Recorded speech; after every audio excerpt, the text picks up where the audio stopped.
Happy and blessed Red Shirt Wednesday to you, beloved. Bible Billy O. Just wanting to read from the Word for a minute, if you don't mind. I'm getting ready to go into work tonight, and I'm just grateful. I have joy in my heart because today God didn't have to, but He woke me in my right mind. Some of you might argue with that. And with reasonable health, even though the enemy tries to have us worrying about every little thing, every cough and sneeze you hear. I'm grateful. God is able to keep us. The greatest sermon ever preached was in Matthew chapter 5, Sermon on the Mount. I would encourage you to check it out sometime.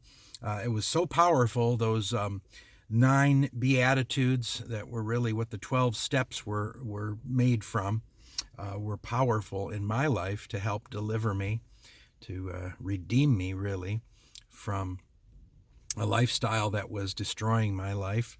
And I know that these words are still alive today. In John chapter 6, he talks about the words that I have spoken to you. They are spirit and they are life. And so we don't ever want to minimize the power of God's word. Just a note about anger, because my wife and I were in agreement that it seems to be the biggest thing prevailing in social media today, not even fear as much as anger.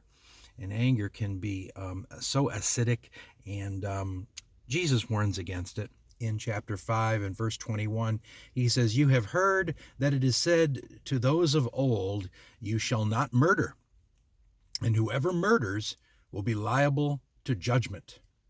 But I say to you," Jesus is about to take this to another level, "I say to you that everyone who is angry," and that's a strong word for angry there, "with his brother will be liable to judgment. Whoever insults his brother will be liable to the council. And whoever says, 'You fool,'" raka is the term in the Aramaic. It really is a degrading term. Makes us think, when we call people stupid or dumb or even a fool. He says, "You will be liable to the hell of fire."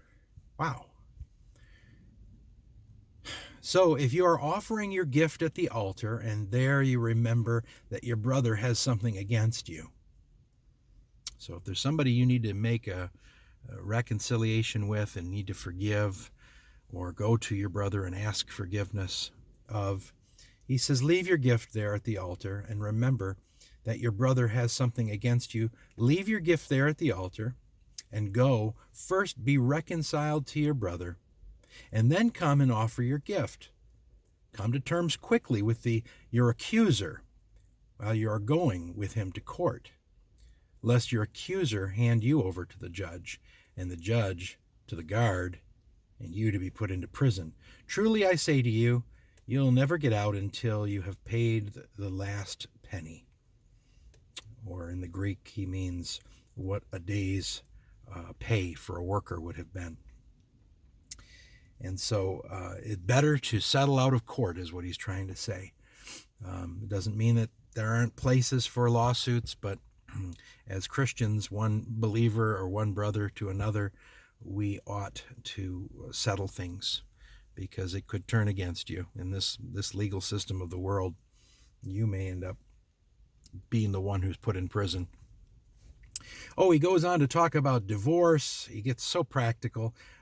Taking oaths, instead of saying, "I swear by this or that," he says, just let your yes be yes and your no be no.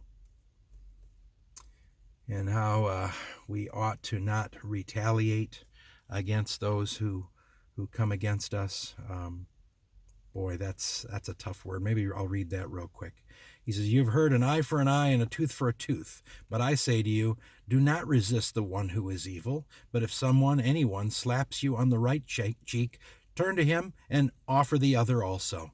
If anyone would sue you to take your tunic, let him have your cloak as well. If anyone forces you to go a mile," which was a tradition there of the Romans, they could ask you at any time to help carry their backpack, but they could only enforce that for a mile, which was the rule of the day. He says, go with him for 2 miles.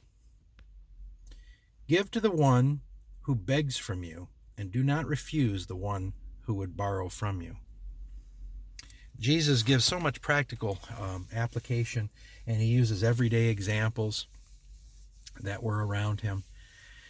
Just a thought I wanted to leave you with today, because some of these are truths that are so strong in the spirit realm.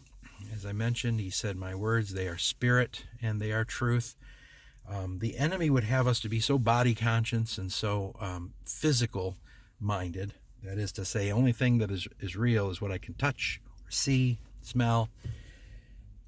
But the reality is, as C.S. Lewis says, you are a spirit first, who happens to have a soul, which makes you unique. It's how we'll recognize one another in heaven.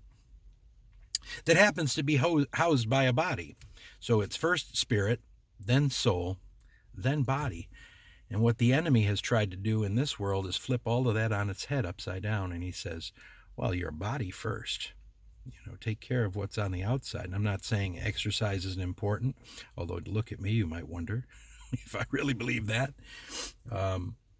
But it's like in relationships. You'll say, find someone that you're attracted to, looking at the outward. And then hopefully down the road, you may find that your soul and that person's soul are compatible. Got to be so careful that we don't mingle. They call it, what's it called? You just have to be careful that you don't have what they call soul ties. That's it. And then the last area, spirit, well, we may never get around to that, but that's where two people have the same belief systems and they're in tune with each other in the conscious realm of knowing God speaking to you intuitively, and the two of you are in agreement. Well, see, that's the way God originated the whole thing to be set up. Spirit first, soul, then body. Don't know why I wanted to park there at the end, but I just want you to be aware things aren't always as they seem.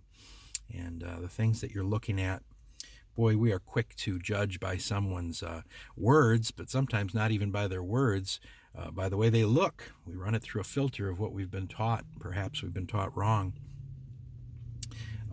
Be quick to hear and slower to speak when so many come at us today with different doctrine, and what they're saying may not be really the whole picture. So be patient with them and take to heart some of the things Jesus taught about in that Sermon on the Mount so many years ago.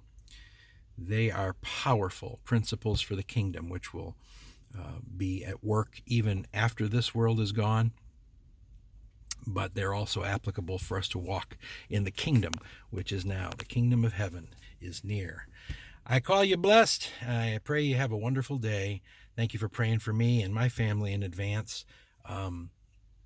Just keep looking up and trusting God. I'll talk with you soon. Bye-bye.